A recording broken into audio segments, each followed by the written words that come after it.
Hammaga assalomu alaykum. Sizlar bilan Shahzod Karuchi birinchi YouTube kanalida avtorski tufayli blok bo'ldi.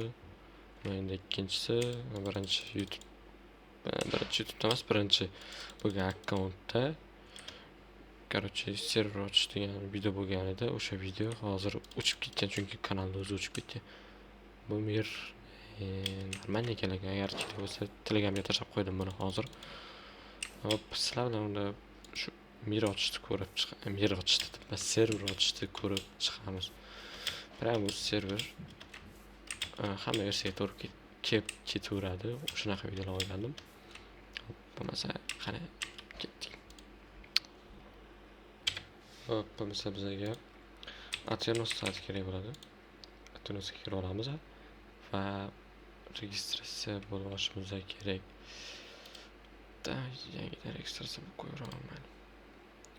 Hop, bu yoqda Google bilan registratsiya qilsa bo'ladi, yo bo'lmasa nick parol shunaqa qilib turib registratsiya bo'lsa bo'ladi. Bu yoqqa anaqani yozasizlar. Shu nick hech kim ishlatmagan.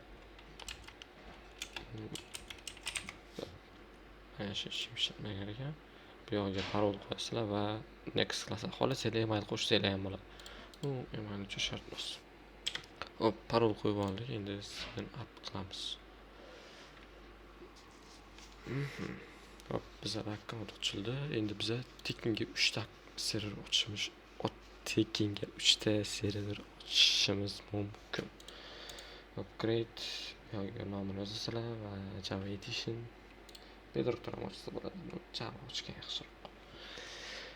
Endi plugin o'rnatishimiz kerak. O'zimizga kerak versiyani tanlab olamiz. Keyin hamma versiya kira oladigan qilsak bo'ladi. Bu hozir bizda nima unda hamma versiya kiradigan bo'lsa, bitta aniq bir versiya tanlashimiz kerak aytgan bo'lsanglar. Misol 1.20 versiyani tanlaydigan bo'lsam, resurslar 1.20 dagi versiyadan qabul qilinadi. 1.21 ham kira oladi. Prosta 1.21 da qo'shilgan resurs 1.20 da ishlamaydi. Shuni hisobiga qaysi resursga bog'liq xullas. Misol 1.20 da ochganim bo'lsam, 1.2 dan kirganlar ham kira oladi, lekin yangi resurslarni ko'ra olmaydi. Shuning uchun optimal versiyani tanlagan yaxshi. Hozir optimal versiya 1.16.5 desam bo'ladi. Lekin kattaroq versiya qo'yganinglar yaxshi. 1.20 qilamiz, ko'p gapirib o'tirmasdan. Keyin vanilla turgan bo'ladi sizlarda. Vanillani o'zgartirish kerak. Serverga o'tasizlar, mana vanilla. Buni Spigoitga o'tkazib qo'ygan yaxshi. Chunki ayrim fermalar ishlamaydi va ba'zi pluginlarning ko'pchiligi bizga Spigoitda yordam beradi. Boyagi versiyamizni qaytib tanlab olamiz. Ustanobga. Bo'ldi. Endi plugin degan joy ochiladi. Pluginga o'tamiz. Bizga via version kerak. You are using ad blocker.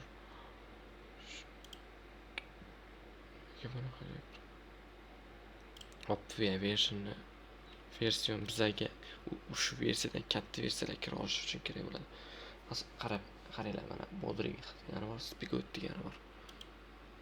So'nggacha e'tiborim shu. Hop, bizga Hanger versiyasi kerak bo'ladi. Mana Spigot Hanger yozib qo'yibdi. Hangerdan ustanobga qilganlar yaxshi. Eng so'nggisini ustanobga qilamiz.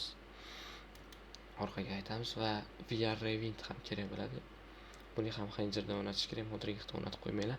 Hammasi Hanger bo'lgani yaxshi. Bilmadim nega bunday chiqibdi, oldin unaqa chiqmasdi. Most akkaunt emasdan. VR Revintni ham o'rnatib qo'ygandan keyin bizga VR Backwards kerak bo'ladi.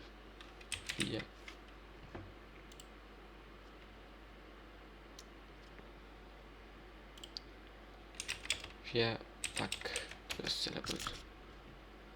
mana VR Backwards Modring. Birinchi ustanobga qilamiz va bo'ldi. Endi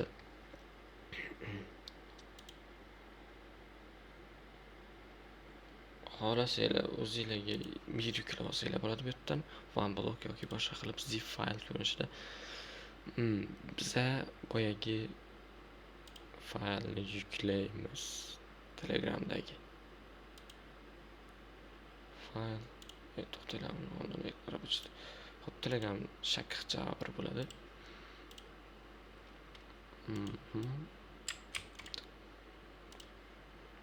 O't mirimiza spam mashqda bo'ladi. Keyin aytamiz zip fayl upload. Famirimizni yuklanishini biroz kutamiz.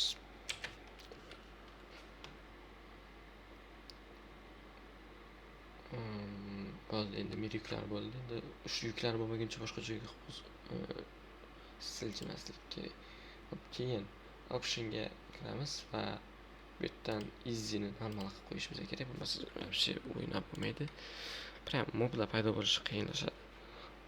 Keyin whitelist yoqmaylar, Krakenni yoqish kerak.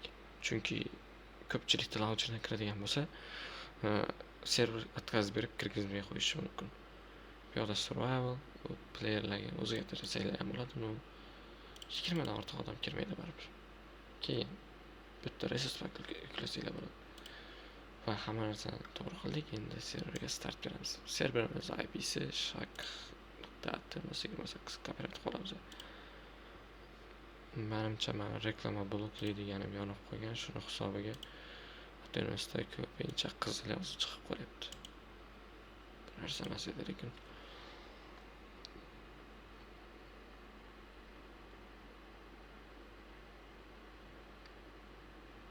Keyin Minecraftga qaytamiz. Player, multiplayer.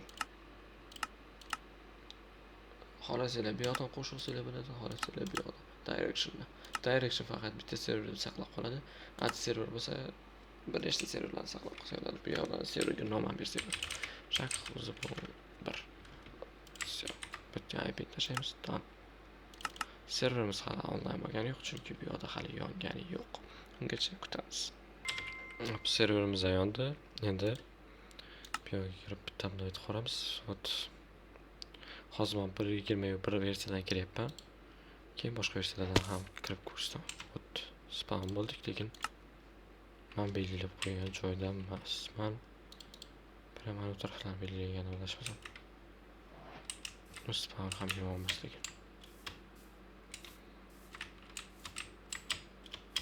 Hop. Normal.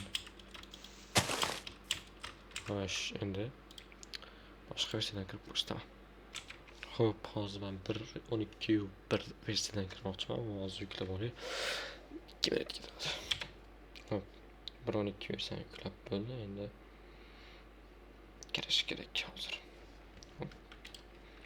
1.12.1. Endi boyagi serverimiz mana shak.1 versiyani ko'rib turibsizlar. 1.20 versiya, lekin biz 1.12 versiyadan kiryapmiz. Menimcha bu shaderning bagi. Shader bu versiya uchun emas. Hamma narsani ko'rsatib turibdi, lekin 1.12 versiyada. Mayga joyda mana shu joyda to'xtab qo'ygandim. Bilgan bo'lsanglar agar. Hoppa.